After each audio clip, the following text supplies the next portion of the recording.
So, since you guys have been asking for this, thank you for making me play this kerfuffle.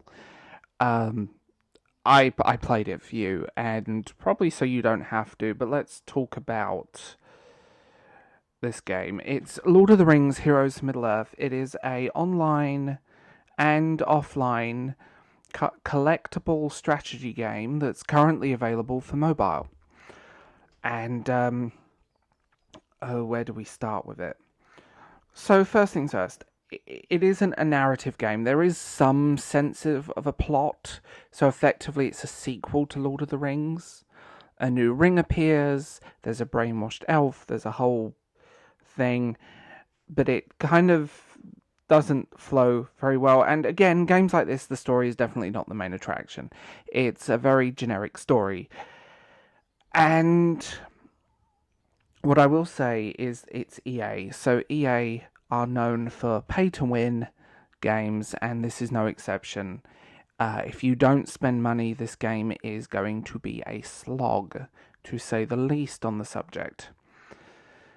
Oh boy. So it's also buggy. Like, it's buggy as hell. There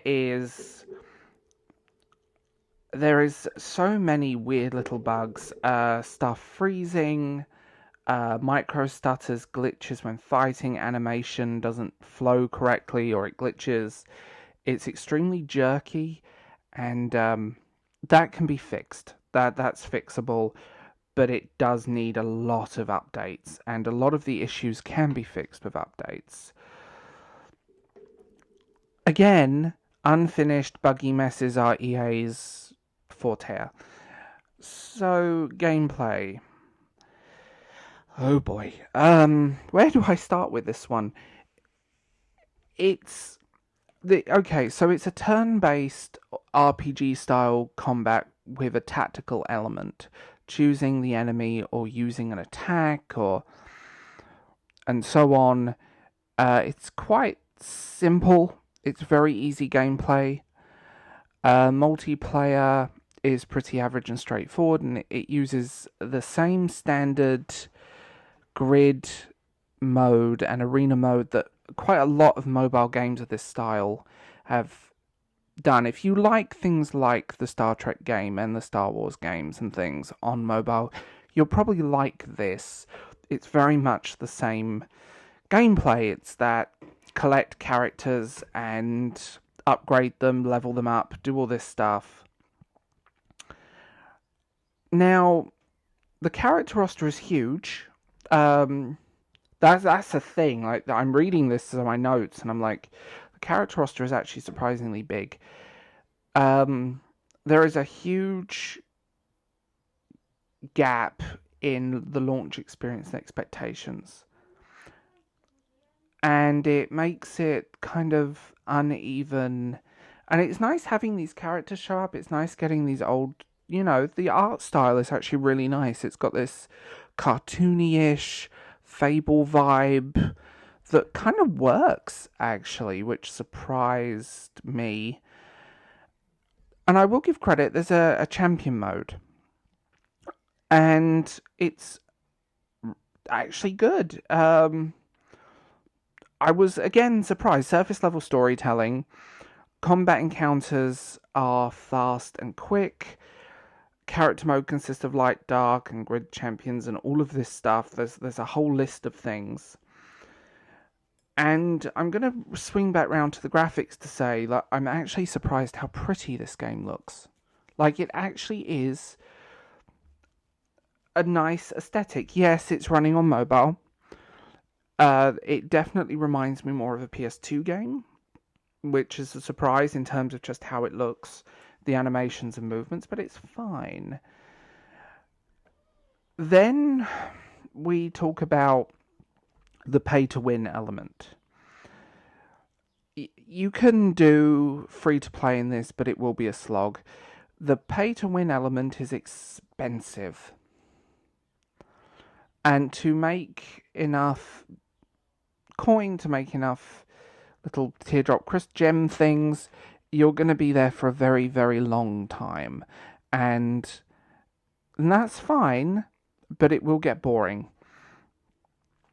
I don't agree with microtransactions in games, and the only ones at launch are between 40 and 99.99, which is a lot of money, to say the least, on the subject. The gameplay is fine, generic. This type of game existed for years, and ultimately it just is what it is. It's just what it is. It's boring, it's generic to me in terms of just gameplay. Like, I've seen games like this numerous times, and you see the trailers on the apps that make it look epic, and the game looks nothing like that. And this is not the exception, in that it kind of tells a slightly different story. I don't know how to word this one in that sense, because it's a nice, aesthetically pleasing, generic and boring game. I'd give it a 5 out of 10, maybe 4, but you're not gonna be playing this for a long time. It's extremely shallow, extremely what it is. The ads look very little like the game, and it just feels flat. It feels generic. It feels what it is. It is reasonably lore friendly, and it is very much a fan fiction thing. What would happen if Galadriel took the One Ring? What if Gandalf had joined Saruman in his? There's a lot of stuff asked, and it's perfectly reasonable, perfectly fine. But it is what it is. You're not going to be blown away by this. You're not going to think it's an amazing game. Most of the average reviews have been 1 or 2 stars for many reasons, and the fact this game is so buggy, that's not helping matters. Overall, generic, boring. We've seen this style of game before. Aesthetically pleasing, and just a note to the end, the music's actually really nice. Simple, not particularly memorable, but pleasing enough. So, yeah, I know you guys wanted me to really rip this apart, but it's such a generic experience that I've played little games like this on and off, and it's why I have never been a mobile gamer. But it is what it is. Superficial, generic, and boring. And I found myself getting bored after the first 20 minutes. So, there we go.